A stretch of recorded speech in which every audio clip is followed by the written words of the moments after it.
بسم الله الرحمن الرحيم والصلاة والسلام على أشرف خلق الله نبينا وسيدنا محمد وعلى آله وصحبه أجمعين. Your Excellencies, ladies and gentlemen, good morning to all of you. On behalf of United Media Services, I'd like to extend a very warm welcome to each and every one of you to the OER Manufacturing Summits and Awards 2021.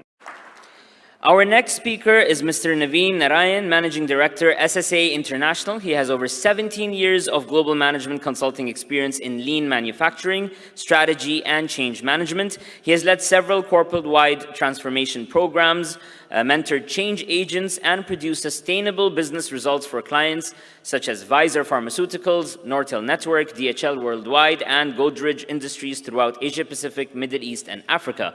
In Oman, he has worked very closely with the Nema Group, Asiyad, and Oman Cables, to name just a few. His presentation is titled Manufacturing Excellence for the New Normal. Please help me in welcoming Naveen to the stage.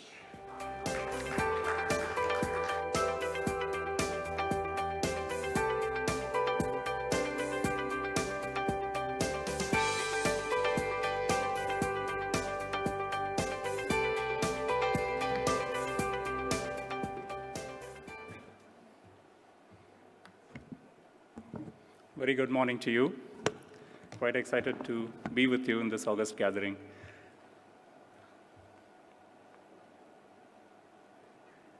Okay. All right. So just to set the context for the maiden event for Manufacturing Summit, and we were thinking about the topical issues. Of course, the good news is the pandemic is behind us largely, and it had its own turbulence to the global economy.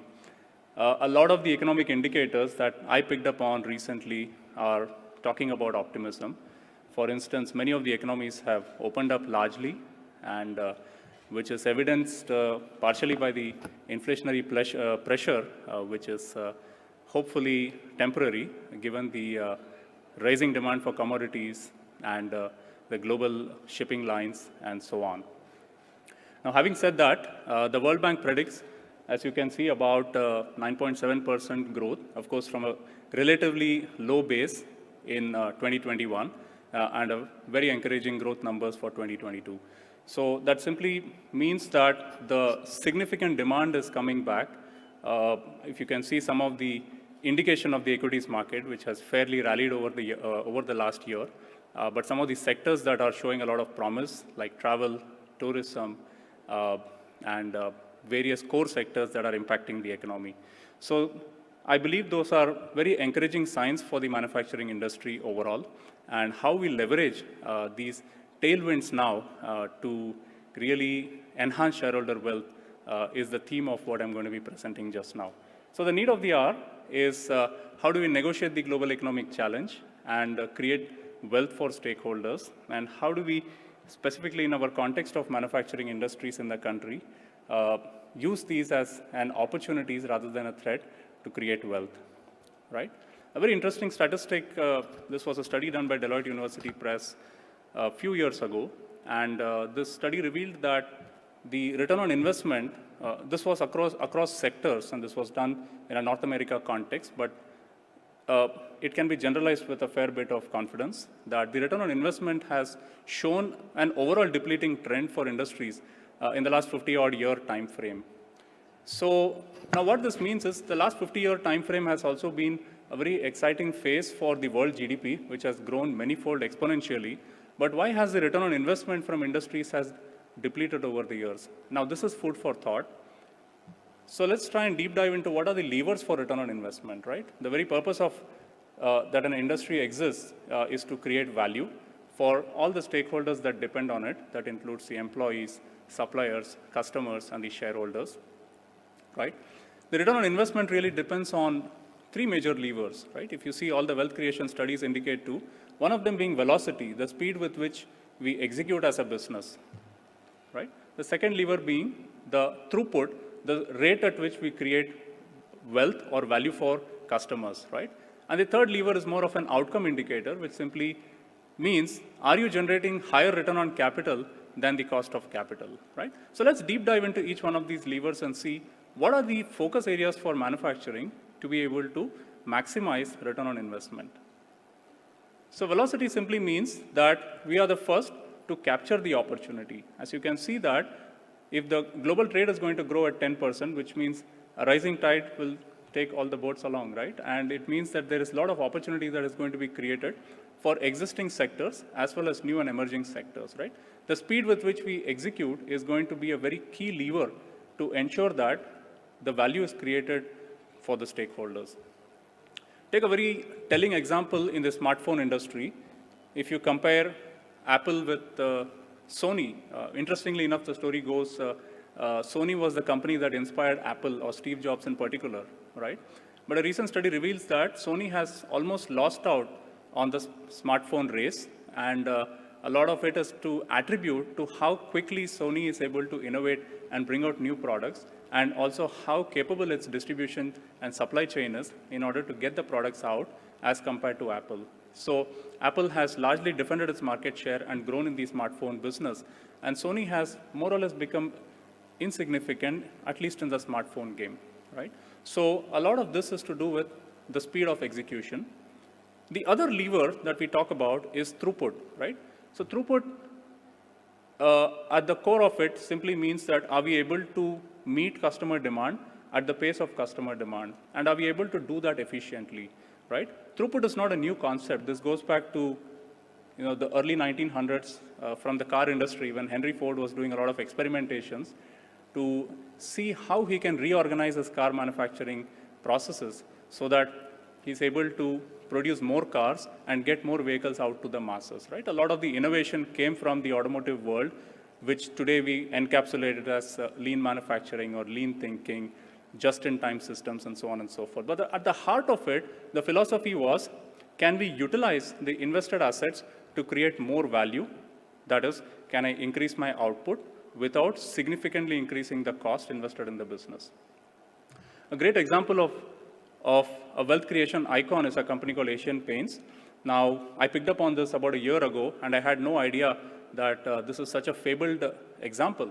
Now, this is an Indian company that did a lot of innovations over the last 6 odd decades across supply chain and products. The reason why this example is very telling is that an organization in a very generic industry like paints, which is highly competitive and very hard to differentiate purely based on product, they have consistently increased their market share by about 15 basis points in the last 2 decades or so. So a lot of it is to attribute to, one, the speed of execution. As they brought about a lot of innovations in the supply chain and distribution, as an example, removing the middlemen, getting the product out directly to the dealers. And more importantly, their forecast accuracy is about 98%, which means that they more or less know which customer is going to buy on which date and time to the extent of 98% accuracy. Now, what all this translates to is the fact that if an industry is able to have a finely tuned operations and supply chain, they can capture a lot of value migration. Now, value migration itself was a very interesting concept that came up a few decades ago. And the whole idea is, if you come up with a very disruptive idea or a disruptive technology or a solution, you will be able to capture a large base of customers within your industry and from other industries. Now, it does not only mean that disruption should come from innovation, like how the cell phones disrupted the cameras, right? Today, nobody buys cameras. The cell phones have disrupted them. We only buy cell phones, right? That's only one aspect of value migration. A larger aspect, which is not fully appreciated, is that in a very generic industry where it's very hard to differentiate, you can still capture a lot of value migration by differentiating in efficiency and differentiating in velocity of execution. So the message that we want to emphasize is of profit leadership.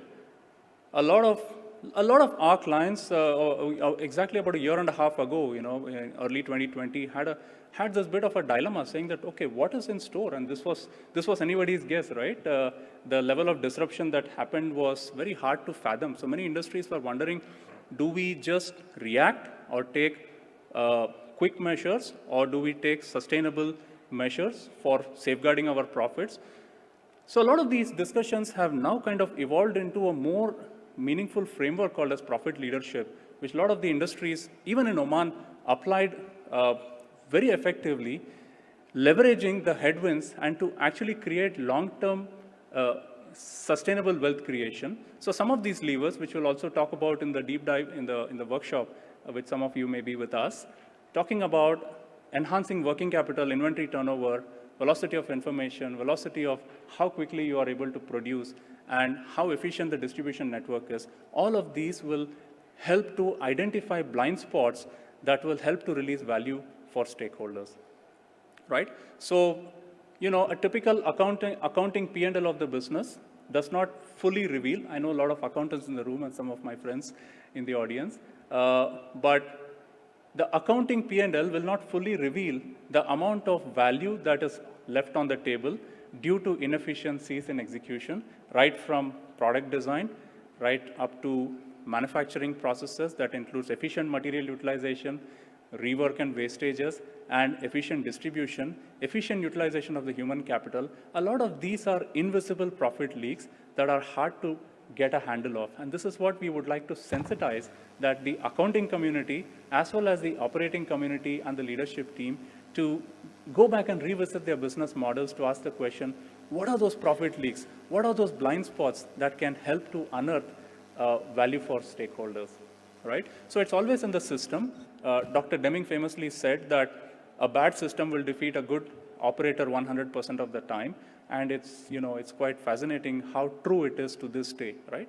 You have, for example, different experiences in different airports. Some of these airports, like Oman Airport, I really love to come because it takes 2 minutes to exit from the gate to the out. And my colleague had a wonderful story. I won't steal your thunder. You can share your wonderful experience of the Omani hospitality. And you know, you have different experiences, but at the core of it, every airport has the same process, right? So there is something different in how the system is designed, how much thought is put into each step of the process. The same goes for organization. The more we revisit the design of the system, we will be able to identify a lot of hidden profit drivers. So I'll leave a thought in terms of the emerging trends, and there are, you know, the speakers that will follow up to this will probably expound these topics in greater depth.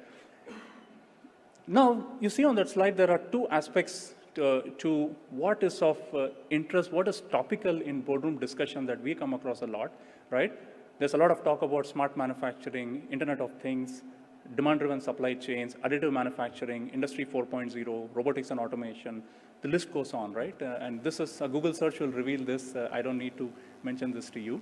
But what is to introspect is that there are certain themes that are grounded in principles, that are time-tested, that we should also not lose sight of, right? Some of these things are, how do we upskill and retain talent in the organization? How do we build agility across the supply chain? How do we bring lean thinking across the organization? How do we bring world-class quality, excellence culture and customer delight, speed of execution? A lot of these levers are time-tested. They really don't need technology per se, they don't need disruptive interventions to achieve, but it really takes a bit of a concerted effort to embed them into the philosophy and conversations at all levels in the organization. So I won't go into some of these levers. Technology is an enabler, and we've had some great stories to tell about how challenging the underlying technology, bringing in new and efficient ERP systems, for instance, to reduce human burden, using robotics process automation to, again, help to speed up processes, reduce burden to people. Technology is a great enabler as long as it is aligned to the underlying philosophy of lean thinking, underlying philosophy of creating world-class processes, and so on, right? Another very exciting field is demand-driven supply chains. So more and more people are questioning now the two extreme ends of just relying on forecasts fail. We all saw what the outcome of it during COVID, that nobody knew what would happen to the demand for, let's say, face masks, right? It's something that we all wear now. Nobody, if you put a forecast for demand for face masks in the month of Feb 2020, people would have said, don't waste your time, right? But today, people have made millions just selling face masks, right? So forecast itself is not fully reliable. And you can't just rely on just-in-time supplies. We have seen what happened to the Japanese industry during the earthquakes and tsunamis and so on. So there has to be a midpoint in terms of how you tune your supply chain, where it is demand-driven, reflexive, and agile, right? And this is an exciting science that is coming up. Technology enablement, Industry 4.0 is much beyond a fad. There are so many real use cases of industries that have thoughtfully implemented smart manufacturing, real-time monitoring systems that can really help to catch quality problems, that can help to catch variations in the process, help to improve the maintenance of fleets, for instance. A lot of such use cases that you will hear about, right?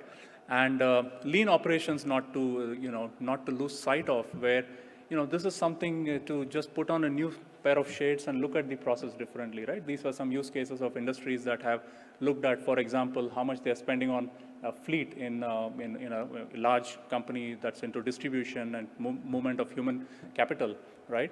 A simple deep dive into the process, looking at what are the inefficiencies in the process, where are we spending more fuel, the utilization of the vehicles, simply sometimes in lean what we call as go to Gemba, just go along with the vehicle that is ferrying people and see what's going on, right? So there were some insights like the vehicle goes empty from one end of town to another, and somebody suggested why not we park the vehicles where they're dropping so that we can avoid 2 trips to come back to the camp and so on.